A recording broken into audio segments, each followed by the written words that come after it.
Creativity is an addiction. We say yes to creativity because we're that unplugged in our lives. Totally uncut because we make mistakes. So turn it into a tool. This is Arroe Unplugged. Hey, it's Arroe, and this is Vocal Defrag, asking the questions, questioning the answers. Defragging, I do it in two different areas. One is in a handwritten journal, which I've been doing since November of 2017, and the other is this. It's a walk. This is what I call a transition walk, where you're transitioning throughout your day. We don't study our transitions. We just, get disgusted with the way that we feel, and we do power drinks to kind of liven things up a bit, or we drain so much coffee into our gut that we get sick to our stomachs. But we don't listen or study our transitions.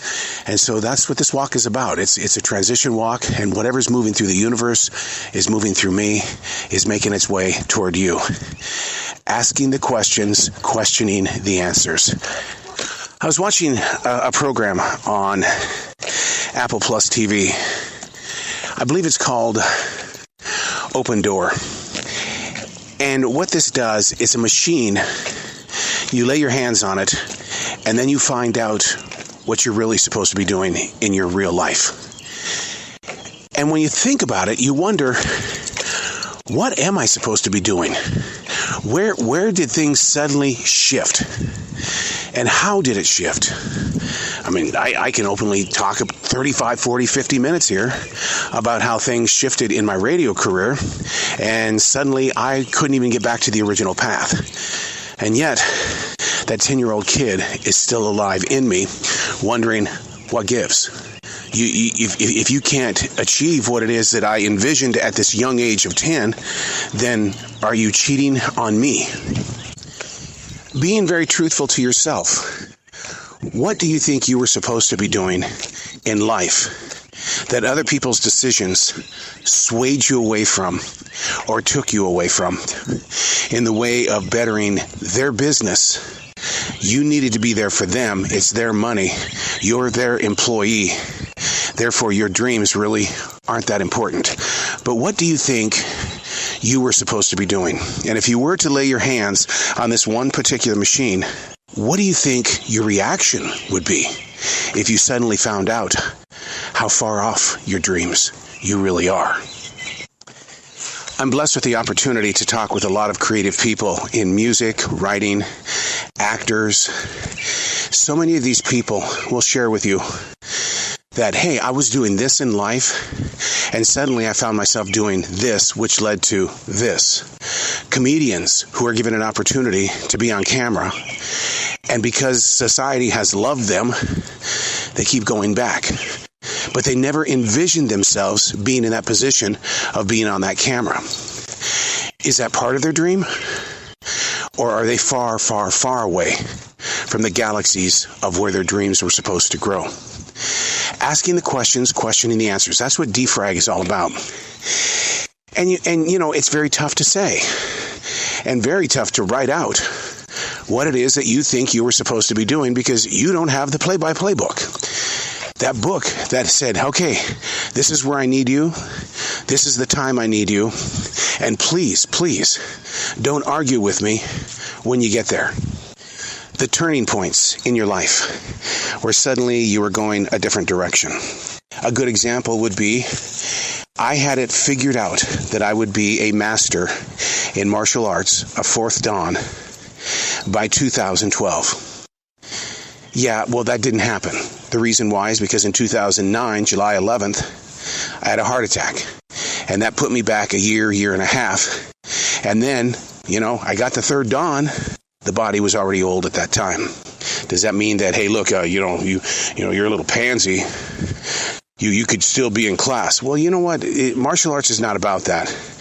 You get tired of breaking the boards. You get tired of trying to do the high-flying kicks. And when you're well over your mid-50s, it's kind of hard to find yourself in a dojang doing a jump, turn, and hook kick. But it's the expectation.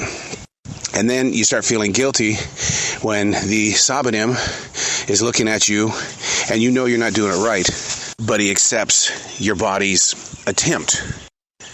But it's not great, and it's not some of your best. Now, was I supposed to be a master? I don't know what the story is on that. I just know that I was called into a room, And I saw these guys doing martial arts. This wasn't inspired by a movie. It was just these guys doing martial arts. That's how I got into it. And then I invested in it and really became a hardcore martial artist. Mind, body, and soul. The foot, fist way. But the way it changed me, though, was that it removed me from having an on-air radio ego. I was able to look at my community, to participate with my community, to grow with my community. That's how martial arts played out. But getting back to you and getting back to where you think you should be, what do you think that is? And if you ask that question, do you find yourself, in a position of, what is my purpose? Well, you have to have a plan. You have to have process. And through that, there will be progress. But we stop asking the questions. We stop dreaming at a certain age because we think, well, it's over.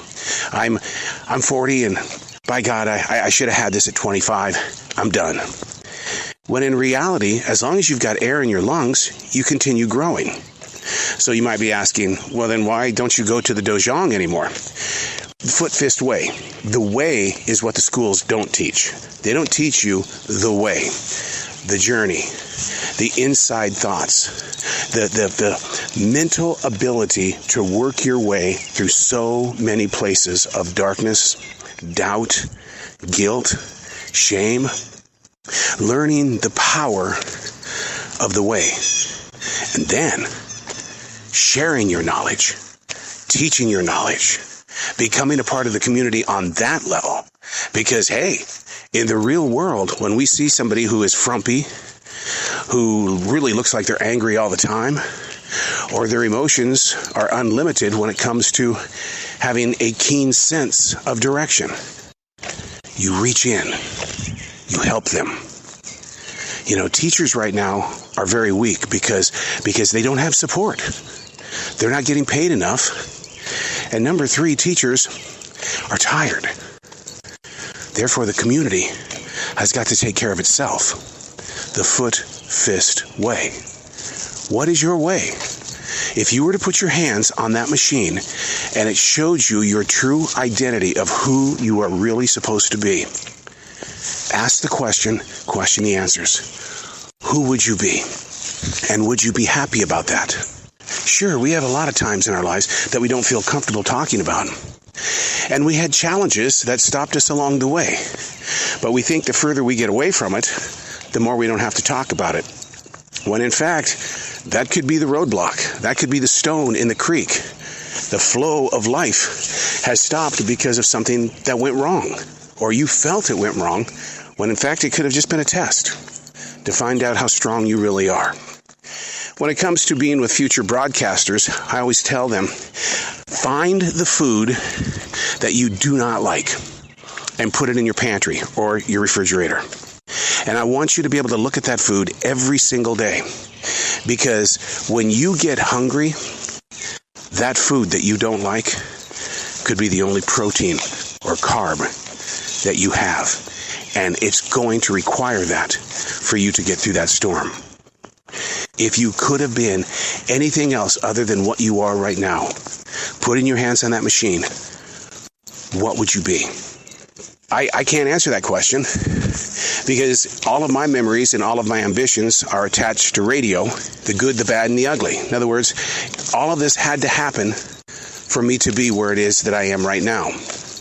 But if I put my hands on there and learn that I should have been a school teacher, I think I would accept that.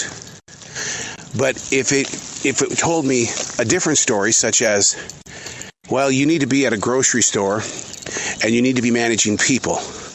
Not only that, you need to be making connections with a community that walks into a grocery store completely blind. People are running away from their personal lives to buy food because it's an escape, and they know that food makes them feel good. Where would you be if you were to find out the deeper truth of what you were supposed to be? Who are the people that changed you? Do you forgive them? Do you understand why they made the decisions they did? Do you accept it as a test? And was the test victorious? Or did it put you in a place of even deeper challenges? And you've held on to that grudge all this time. What's stopping you from going back? What's stopping you from reaching out there and becoming this, and this? In order to be what it is that you want to become, what's keeping you from it? The price of an education? I talk with a lot of people on NBC's The Voice, 36-year-olds and older, that say they put family first. And then one day, their spouse looked at them and said, hey, look, you know what? Do it one more time. Just do it one more time. If it doesn't work out, then you know. Being honest and open with yourself creates a connection to the inner core of yourself. That side of your personality is usually only known by you. And it usually tries to talk to you when you're in the bathroom mirror, when you're sitting alone in the front seat of the car, or when you're at work and there's too much work to be done. And then when it talks to you, it's often negative. Learning how to silence that beast requires even more conversation. Ask the question the answers. If you were to put your hands on that machine and it revealed to your soul what it is that you were supposed to be doing, how would you deal with it? I'm Arroe, and that's Vocal Defrag.